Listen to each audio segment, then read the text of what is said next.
जैसा कि आपने देखा कि हर कॉम्प्लेक्स नंबर एक आर्गेंट प्लेन में सिंपली एक पॉइंट को रिप्रेजेंट करता है।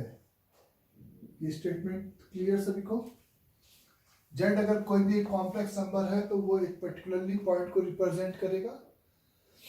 The argument of complex number ये एक नया टर्म है और ये अपन डिफाइन करते हैं उस कॉम्प्लेक्स नंबर जेड का जो ये रेडियस वेक्टर है, यानी कि उस पॉइंट को ओरिजिन से मिलाने वाली ये जो रे है, ये जैसे जेड आपका कॉम्प्लेक्स नंबर था तो इस रेडियस वेक्टर का is a positive real axis के साथ, पॉजिटिव रियल एक्सिस के साथ जो एंगल है ये theta, where theta is said to be is the argument of complex number z कहलाता है। इस z का क्या कहलाता है? Argument. The inclination of angle of line joining z with origin, the inclination of line joining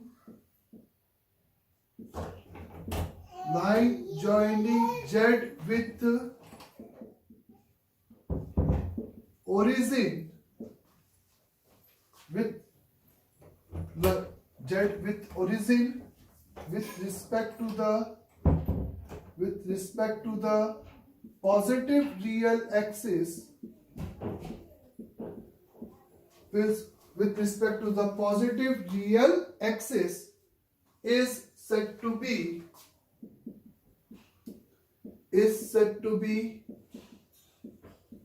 is a argument of complex number. मैं tan theta की बात नहीं कर रहा, मैं सिंपल थीटा की बात कर रहा हूं। इस उस जेड को ओरिजिन से मिलाने वाली जो लाइन है या लाइन सेगमेंट है उसी का पॉजिटिव रियल एक्सिस के साथ is a line segment joining, segment लिख लो, इज अ सेगमेंट यहाँ पे लिख लो, line segment joining z with origin with respect to the positive real axis is simply said to be the argument of complex number z। तो ये एक angle होगा सबसे पहले। अच्छा, आप इस एंगल को थीटा भी बोल सकते हो, तो 2 पाई प्लस थीटा भी इंक्लाइनेशन बोल सकते हो, या आप बोल सकते हो 2 पाई इज अ 2 माइनस का 2 पाई प्लस थीटा। तो इसका इंक्लाइनेशन यूनिक आंसर नहीं होगा। ये बात क्लियर सभी को कि थीटा की यूनिक वैल्यू नहीं होगी। अगर जेड यूनिक भी है तो थीटा हम इनफाइनाइटली मेनी वे से दे सकते हैं। इनफाइनाइटली मेनी वे वो कौन कौन से होंगे? अगर सपोज थीटा है तो 2 pi plus theta, 4 pi plus theta, या 2n पाई प्लस थीटा बोल सकते हो। एंड जहां पे मे भी पॉजिटिव या निगेटिव इंटीजर हो सकता है। तो इज आर्गुमेंट ऑफ जेड अगर थीटा है तो correct answer is also b is said to be कि argument of Z is also said to be is simply the 2n pi plus theta. उसमें 2n पाई यानी कि राउंड घूमते घूमते उसी एंगल को फिर से काउंट कर सकते हो, where n is belonging to the integer. ये एक सिंपल सा कॉन्सेप्ट है कि आर्गुमेंट ऑफ जेड आपका यूनिक आंसर नहीं होगा, इज वो आंसर आपका यहाँ पे 2n पाई प्लस थीटा के फॉर्मेट में होगा। अंडरस्टैंड सभी को यहाँ तक? तो जनरली हम एक यूनिक वैल्यू देना चाहते हैं, उसके लिए हम लोग ने इस थीटा के इंटरवल को फिक्स कर दिया। If the theta is count in the interval minus के पाई से क्लोज ब्रैकेट पाई के बीच में अगर काउंट होगा, एक पूरा राउंड अपन को कवर करना था। If the theta is belonging to the open pi से close bracket pi, then the argument of z is simply said to be is a principal argument उसको हम नाम देते हैं। अगर उस थीटा की वैल्यू हम माइनस पाई से क्लोज ब्रैकेट पाई में काउंट करेंगे तो उस थीटा को, उस नंबर को हम क्या नाम दे सकते हैं? Principal argument. Single choice questions में अगर आर्गुमेंट पूछा जा रहा है और एक आंसर प्रिंसिपल आर्गुमेंट प्लस एक ऑप्शन प्रिंसिपल आर्गुमेंट है और एक option principal argument plus 2 pi जोड़ के है, तो आप प्रिंसिपल आर्गुमेंट को ही आंसर दोगे, क्योंकि जनरली हम आर्गुमेंट पे प्रिंसिपल आर्गुमेंट ही आंसर लिखते हैं। तो सिंपली आप एक तो tan थीटा से कंफ्यूज नहीं होना है कि tan theta is the slope आप बोल रहे हो। अंडरस्टैंड? देखो कैसे गलत हो जाएगा। इज अ थीटा क्योंकि tan इनवर्स में लिखना है और tan इनवर्स का रेंज आपको पता है is a minus pi by 2 से ओपन पाई बाय 2 ही काउंट होता है इनवर्स ट्रिग्नोमेट्रिक फंक्शन का tan इनवर्स। तो सिंपल सी बात है कि इफ z इज इक्वल, आपके पास a प्लस आयोटा b एक कॉम्प्लेक्स नंबर है where a and b are suppose real number है एंड नॉट इक्वल टू एक बार जीरो है, ना तो ये प्योरली रियल है ना तो ये प्योरली इमेजिनरी कॉम्प्लेक्स नंबर है। इस इंटरवल का कहने का मतलब यह है कि सिंपली अगर आपका पॉइंट इस कोऑर्डिनेट में लाई कर रहा है तो इस रे का पॉजिटिव डायरेक्शन से इंक्लाइनेशन यानी कि आपको ये एंगल मेजर करना है। अगर ये पॉइंट आपका सेकेंड कोऑर्डिनेट में लाई कर रहा है तो सिंपली आपको इस आर्गुमेंट के लिए इस एंगल को यहां पर कंसिडर करना है, क्योंकि ये एंगल अभी भी पाई से छोटा होगा। अगर आपका जो कॉम्प्लेक्स नंबर z है, अगर वो जो कॉम्प्लेक्स नंबर z है वो अगर थर्ड कोऑर्डिनेट में लाई कर रहा है तो उस लाइन को इससे मिलाने पे आप इधर से आर्गुमेंट तो बोल सकते हो, लेकिन ये एंगल आपका पाई से ज्यादा हो जाएगा तो इस इंटरवल के बाहर चला जाएगा। तो निगेटिव एंगल कब आता है? जब हम इंक्लाइनेशन क्लॉकवाइज रोटेट में काउंट करेंगे, लेकिन आंसर विथ निगेटिव साइन लिखते हैं क्लॉकवाइज एंगल को। तो इस एंगल को विथ माइनस साइन कंसीडर करेंगे तो ये नंबर, ये एंगल इस इंटरवल में काउंट होगा। तो प्रिंसिपल आर्गुमेंट के लिए फर्स्ट कोऑर्डिनेट में ये एंगल, सेकंड कोऑर्डिनेट में ये एंगल, थर्ड कोऑर्डिनेट में ये एंगल इज अ सिंपली, और फोर्थ कोऑर्डिनेट में अगर पॉइंट है तो सिंपली आप इस एंगल की value with negative sign answer में दोगे।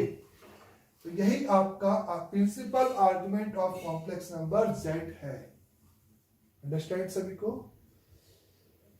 तो अगर आप यहां पर सबसे पहले प्रिंसिपल आर्गुमेंट निकालने के लिए एक तो पॉइंट को प्लॉट किया और पॉइंट को प्लॉट करते हुए आप इस हाइट और इस हाइट को निकाल के ये एंगल, इस हाइट और इस हाइट को निकाल के ये एंगल, उसको पाई में से घटा के इस हाइट और इस हाइट को ये एंगल निकाल के उसको माइनस पाई में से घटा के इस तरीके से आप जोड़ के दे सकते हो, यहाँ पे सीधे माइनस लगा के दे सकते हो। तो इफ z इधर आपके पास a प्लस आयोटा b एक कॉम्प्लेक्स नंबर है और जिसका आपको प्रिंसिपल आर्गुमेंट निकालना है, तो सबसे पहले आप एक एंगल अल्फा कैलकुलेट कर लिए tan इनवर्स का mod of b upon mod of a। ये अल्फा क्या है? Mod b upon mod a। Mod b यानी कि इस एल्टीट्यूड की लेंथ अपॉन इस प्रोजेक्शन की लेंथ का रेशियो, यानी कि इस राइट एंगल ट्रायंगल में इस एक्यूट एंगल को हम यहाँ पे अल्फा से रिप्रेजेंट कर रहे हैं। अगर पॉइंट मेरा इस ये यहाँ पे मॉड b है, ये अगर a प्लस आयोटा b है तो ये मॉड b है, ये मॉड a है, तो इस फिगर में ये अल्फा है। इस फिगर में अगर आप बात कर रहे हो तो ये एक्यूट एंगल अल्फा है, इस फिगर में ये एक्यूट एंगल अल्फा है। ये फील हुआ? Alpha is not a argument बच्चों, ये गलती नहीं करना है कि अल्फा को हम हमेशा आर्गुमेंट लिखेंगे। अंडरस्टैंड? तो अल्फा एक मैंने पर्टिकुलरली एक्यूट एंगल निकाला मॉड बी अपॉन मॉड ए की हेल्प से, तो अगर मैंने कहा कि if Z is lie in first quadrant, वही जो जेड जिसका हमें प्रिंसिपल आर्गुमेंट कैलकुलेट करना है, इज लाई इन सिंपली अगर फर्स्ट क्वाड्रेंट में लाई कर रहा है, तो आप मेरे से बोलोगे कि इज द आंसर। उस केस में आर्गुमेंट ऑफ या principal argument of Z is equal simple, यही अल्फा एंगल होगा, क्योंकि वही एंगल आपको मेजर करना था। If Z is lie in the second quadrant में अगर लाई कर रहा है, अगर सेकेंड क्वाड्रेंट में जेड की वैल्यू लाई कर रही है, तो आपको ये एंगल मेजर करना था, अल्फा इस एंगल को रिप्रेजेंट कर रहा है। तो the principal argument of Z is equate with pi minus alpha. If the Z is lie in the third quadrant, अगर थर्ड क्वाड्रेंट में आपका लाई कर रहा है, तो अल्फा इस पॉजिटिव एंगल, तो ये पाई माइनस अल्फा हो गया, लेकिन क्लॉकवाइज रोटेशन है तो एक निगेटिव लगाना ना भूलें। तो principal argument of Z is equate with minus का पाई माइनस अल्फा हो जाएगा। इस फोर्थ क्वाड्रेंट में अगर है, पॉइंट आपका फोर्थ क्वाड्रेंट में अगर है, तो सिंपली आप मेरे से बोल सकते हो कि उस केस में the principal argument of z is equate with is a minus का अल्फा, क्योंकि alpha itself is a acute है जो कि इसमें लाई करता, माइनस अल्फा उस इंटरवल में लाई करेगा। तो सिंपल सी बात है कि अगर आपका क्वाड्रेंट के हिसाब से आप इस रूल को अप्लाई कर सकते हो, या इस फिगर को याद कर सकते हो, या ये दिमाग में रखना है कि theta is consider between minus pi से लेकर इस सिंपल पाई के बीच में आपका होना चाहिए। और प्रिंसिपल आर्गुमेंट के जो सेट आया था 2n पाई प्लस थीटा, उसी में से एक पर्टिकुलर नंबर है, तो इसी में से एक पर्टिकुलर नंबर है जिसके लिए वो आंसर इस इंटरवल में लाई कर जाए। तो जैसा कि आर्गुमेंट ऑफ जेड अगर से 2n पाई प्लस थीटा है, तो n की वो पर्टिकुलर वैल्यू जिसके लिए ये नंबर माइनस पाई से क्लोज ब्रैकेट पाई में आ जाए, तो ही वो आपका नंबर, सिंपली आप कह सकते हो कि वो एंगल आपका क्या कहलाएगा, प्रिंसिपल आर्गुमेंट कहलाएगा। इसके अलावा अगर पॉजिटिव, ये तो क्वाड्रेंट के हिसाब से हुआ, अगर बाउंड्री लाइन पर है, अगर पॉइंट आपका पॉजिटिव रियल एक्सिस पर है, पॉजिटिव रियल एक्सिस पे कब होगा, जब आपका b की वैल्यू 0 होगी एंड a की वैल्यू ग्रेटर देन 0 होगी, यानी कि 2 प्लस 0 आयोटा 3 प्लस 0 आयोटा, तो 2,0 3,0 को ओरिजिन से मिलाने वाली लाइन सेगमेंट का इसी लाइन के साथ एंगल, सिंपली आपका यहाँ पर प्रिंसिपल आर्गुमेंट ऑफ जेड उस केस में 0 होगा। अगर पॉइंट आपका पॉजिटिव रियल एक्सिस पे लाई कर रहा है, पॉइंट अगर आपका पॉजिटिव रियल एक्सिस पे लाई कर रहा है, तो उसका प्रिंसिपल आर्गुमेंट की वैल्यू पक्का 0 होगी। ये बात क्लियर? अगर वो पॉइंट आपका निगेटिव रियल एक्सिस पे लाई कर रहा है, अगर वो पॉइंट आपका निगेटिव रियल एक्सिस पे लाई कर रहा है, और ऐसा कब होगा बच्चे, जब a की वैल्यू निगेटिव होगी एंड इज b की वैल्यू फिर से 0 होगी, तो उस पॉइंट को ओरिजिन से मिलाने वाली इस लाइन सेगमेंट का इधर से एंगल पाई और इधर से माइनस पाई यूनिक आंसर हो, इसके लिए ओपन माइनस पाई लिखा गया। तो यहां पर principal argument of Z is simply equal to the pi आप बोलोगे।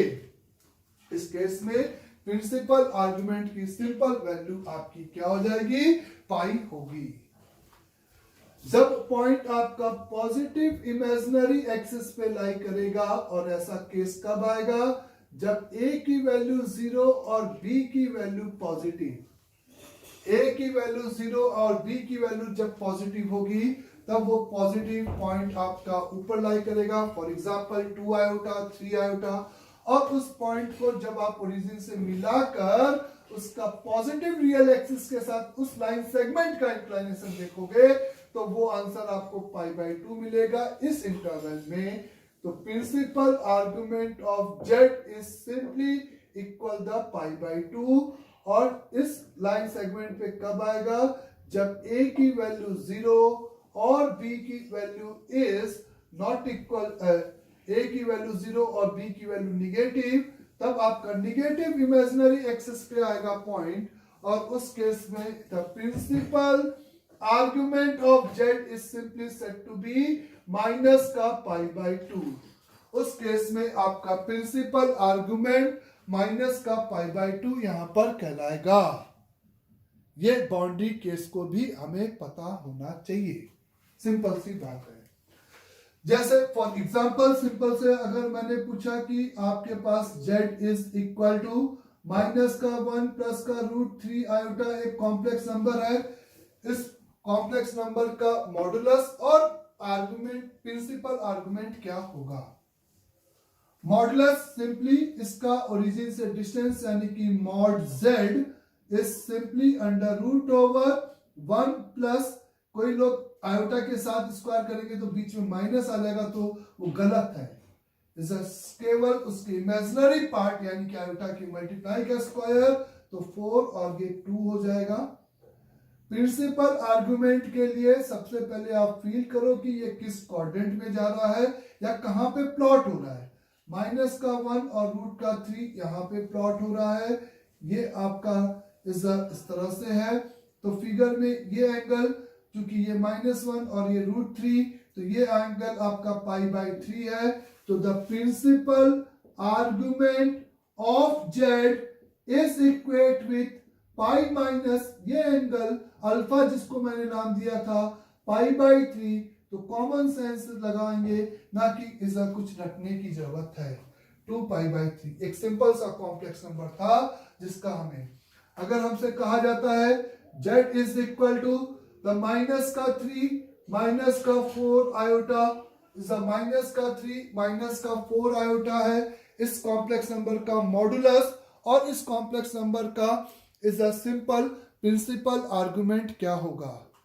अगर आर्गुमेंट पूछा है तो भी आप प्रिंसिपल आर्गुमेंट ही लिखने की आदत रखो, क्योंकि is a single choice question में is a argument word use करते हैं, लेकिन ऑप्शंस प्रिंसिपल आर्गुमेंट ही हमें देना होता है। Mod of Z is equate with simply यहाँ पे कितना हो जाएगा 5 हो जाएगा, √a² + b²। ये क्लियर सभी को। आप ये फील करो कि ये किस क्वाड्रेंट में जा रहा है, तो ये आपका 3rd क्वाड्रेंट में जा रहा है, और सिंपली ये लेंथ यहाँ पर आपकी 3 यूनिट है और ये आपकी 4 यूनिट है। जब आप मूव कर रहे हो तो 3 इधर 4 नीचे, तो ये एंगल आपका tan इनवर्स का इज अ 4/3 है। tan इनवर्स के 4/3 एंगल को पाई में से घटाओगे तो आप यहाँ पे लिखोगे the principal argument of Z is equal to pi minus tan inverse का 4/3। ये वो एक्यूट एंगल हो गया जो अपन अल्फा से निकाल रहे थे, और उसको मैंने पाई में से घटा दिया और सिंपल इसके आगे एक माइनस लगा दिया, क्योंकि अपन को एंगल क्लॉकवाइज इज काउंट करना है, और क्लॉकवाइज एंगल के लिए एक माइनस लगाना ना भूलें, सीधी सी बात है। तो ये इस पर्टिकुलर कॉम्प्लेक्स नंबर का क्या कहलाएगा, प्रिंसिपल आर्गुमेंट कहलाएगा। If z is equate with minus का 5 आयोटा है, तो आपको पता है मॉड ऑफ z यानी कि 0,-5 का ओरिजिन से डिस्टेंस 5 ही होगा, तो मॉड z की वैल्यू यहाँ पे सिंपल 5 हो जाएगी। आर्गुमेंट ऑफ z या से principal argument of z is आपका ये पॉइंट निगेटिव y एक्सिस पे आएगा, जिसका इंक्लिनेशन माइनस का π/2 हो जाएगा। ये आपका सिंपली यहाँ पर प्रिंसिपल आर्गुमेंट है। अगर आर्गुमेंट लिखना भी है तो इसमें आप 2 and π जोड़ सकते हो, क्योंकि मैंने कहा कि 2n पाई क्यों जोड़ा, क्योंकि वो यूनिक आंसर नहीं होगा।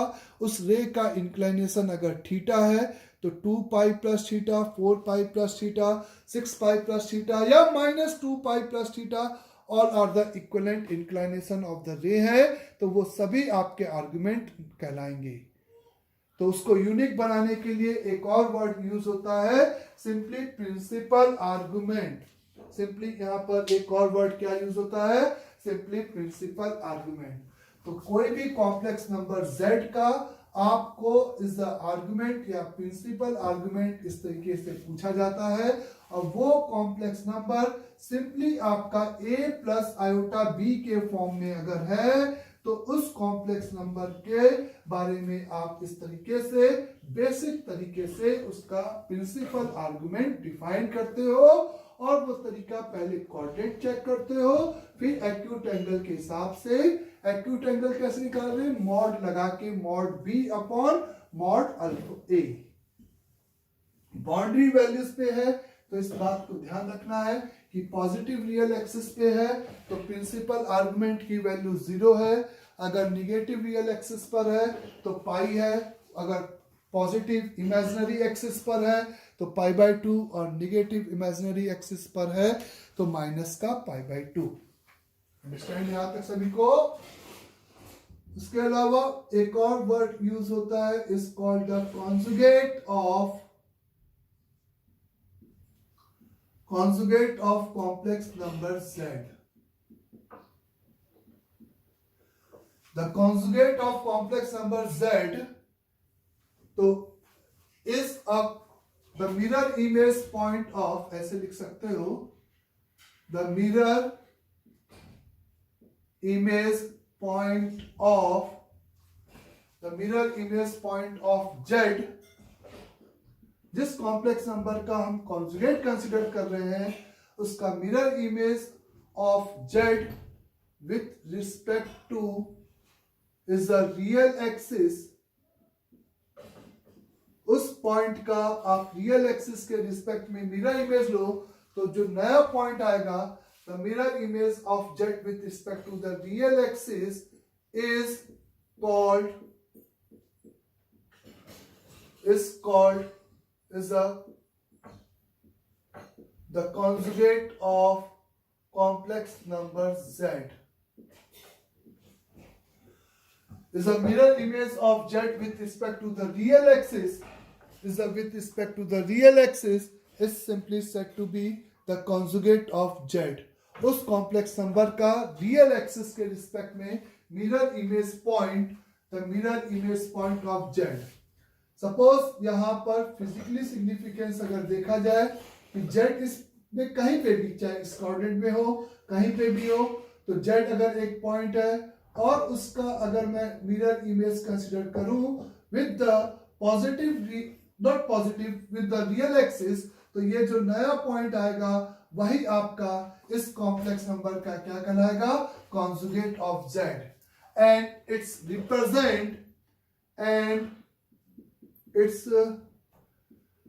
रिप्रेजेंट बाय z कॉन्जुगेट को हम एक बार से रिप्रेजेंट करते हैं, तो ये आपका z बार पॉइंट होगा। तो इस 2D के हिसाब से अगर z अगर आपका a plus iota b complex number है, वेयर a और b अगर रियल नंबर है, वेयर a और b उसका रियल है, मतलब a रियल पार्ट है और b सिंपली इमेजिनरी पार्ट है, तभी ये a, b ऑर्डर्ड पेयर को यहाँ पे रिप्रेजेंट करेगा। और उस केस में z का कॉन्जुगेट आपका किस ऑर्डर्ड पेयर से रिप्रेजेंट होगा, इस पॉइंट का a रियल पार्ट अभी भी a होगा और इमेजिनरी पार्ट b का साइन बदल जाएगा -b। अगर पहले यहाँ पे होता तो वह ऊपर चला जाता पॉजिटिव हो जाता, पॉजिटिव है तो निगेटिव हो जाएगा। तो simply the z bar is equate with a minus iota b। The z bar is equate with simply a minus iota b से रिप्रेजेंट होगा if z is equal to a plus iota b है तो। If z is equal to a plus iota b, then then उस case में the z bar is said to be a minus iota b. मतलब iota is replaced by minus iota, ऐसा बोल सकते हो. iota is replaced by minus iota अगर complex number में कर दिया जाए तो वो उसी z का कॉन्जुगेट को रिप्रेजेंट सिंपली करेगा. तो the conjugate of complex number z इस तरीके से फिजिकल सिग्निफिकेंस हो गया और ये एक स्टेटमेंट यहाँ पे कहलाता है. नाउ उसके अलावा अगर आप मेरे से कुछ बातें करते हो कि इस पॉइंट का ओरिजिन से डिस्टेंस और इस पॉइंट का ओरिजिन से डिस्टेंस अभी भी सेम आएगा, ये बात सभी को क्लियर अच्छे से. तो the first important point to be noted कि z के कॉन्जुगेट का मैग्नीट्यूड या मॉडुलस, z कॉन्जुगेट भी एक सिंपल पॉइंट है z के रिस्पेक्ट में, तो उसका जो मॉडुलस है वो सिंपली z के मॉडुलस के बराबर होता है. z का मॉडुलस सिंपली z के मॉडुलस के सिंपली बराबर होता है. The argument of z bar, the argument of z bar is equate with minus of argument of z. उस नए कॉम्प्लेक्स नंबर का आर्गुमेंट पिछले वाले कॉम्प्लेक्स नंबर का निगेटिव हो जाएगा, नीचे है तो ऊपर चला जाएगा, निगेटिव का पॉजिटिव, एक माइनस का एरर जरूर होगा.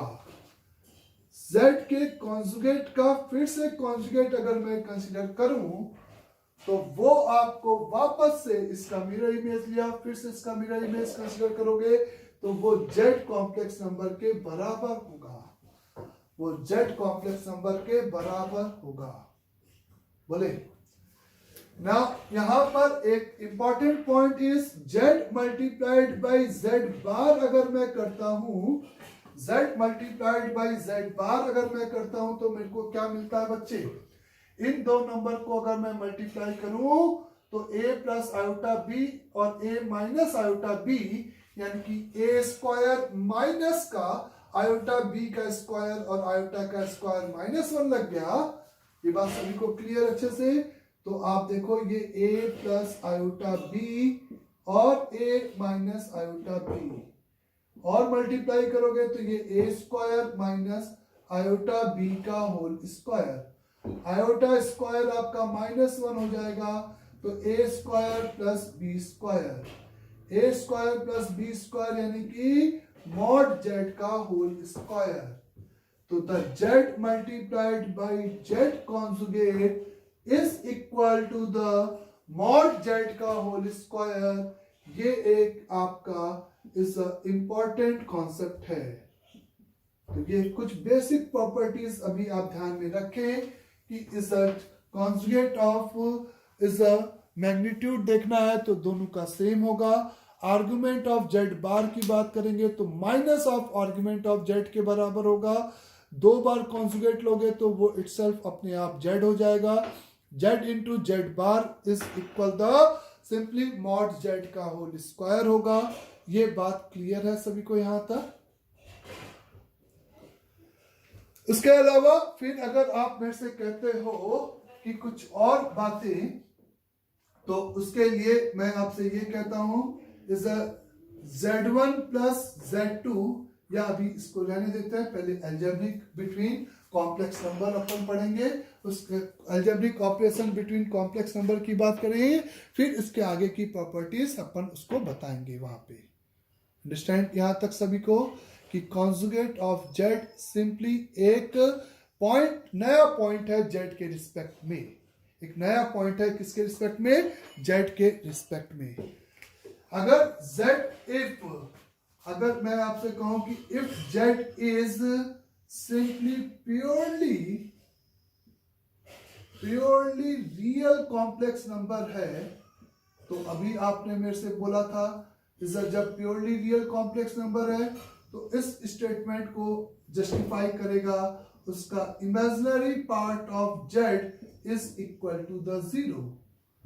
और अगर सही में प्योरली रियल है तो उसका उसी के इस पॉइंट का इस लाइन के रिस्पेक्ट में मिरर इमेज सेम आएगा.